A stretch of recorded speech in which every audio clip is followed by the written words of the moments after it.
दोस्त उम्मीद करेनी आ सारे ठीक हो सो। मैं हाँ तुहाडी होस्ट तुहाडी दोस्त मुस्कान खान ते अज मैं ज़बरदस्त रेसिपी शेयर कर रही हाँ। और ये दुध है जिसनों मैं चीनी ते दुध नूं मिक्स करके काढ़िया है ते ठंडा कीता है। ठंडा करन तो बाद ज़बरदस्त रेसिपी गर्मियां दा तौर शेयर कर रही हाँ मैं। ते वीडियो वॉच कराया उम्मीद करनी आ वीडियो तुहानू ज़रूर पसंद आसी, क्योंकि ये रेसिपी तुसी अज तक कदी ये रेसिपी घर च ही बनाई जा सकती है। कभी किसी रेस्टोरेंट तुस ना खाधी हो सी ना पीती हो सी, मैंने इस चीज़ का यकीन है। सेब है ते अम्ब है, अम्ब सेब चौथाई हिस्सा है।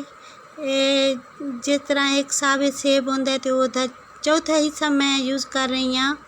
ते एक अम्ब है बड़ा सारा चौसा, इन्हों मिक्स करके ही कदना है।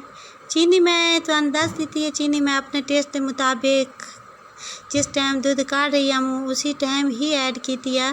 तो एक रूम है जिस दे विच पंखा बंद करके मैं ये चीज़ बना रही हाँ जूस।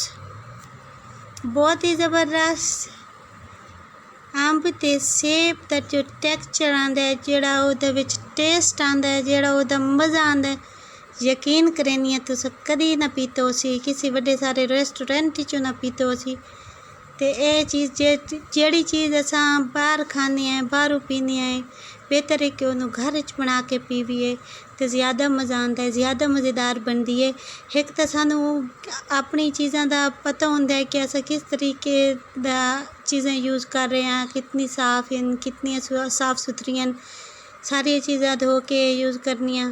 तो दूसरा ये होंदा है कि रेस्टोरेंट चों वैसे मैनू भी बहुत ज़्यादा शौक है, मैं ज़्यादातर बाहर ये चीज़ां ही खानियाँ। ते मगर जेड़ी चीज़ें घर च बनाई जा सकती हैं बाहरों बाजार चो नहीं, आप चाहे जितना ही महंगे चीज़ां खाओ वो टेस्ट कभी भी नहीं आता जेड़ा घर च बना के खा सो।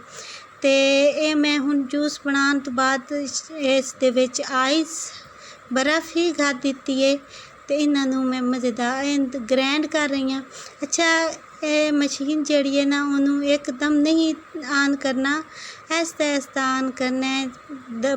3 सेकंड 20 सेकंड जूस एक बारी ऑन किया व ताफ किया व तन किया, अगर एकदम ऑन किया तो वत जड़ा ना ये गरारियाँ खराब हो सकती।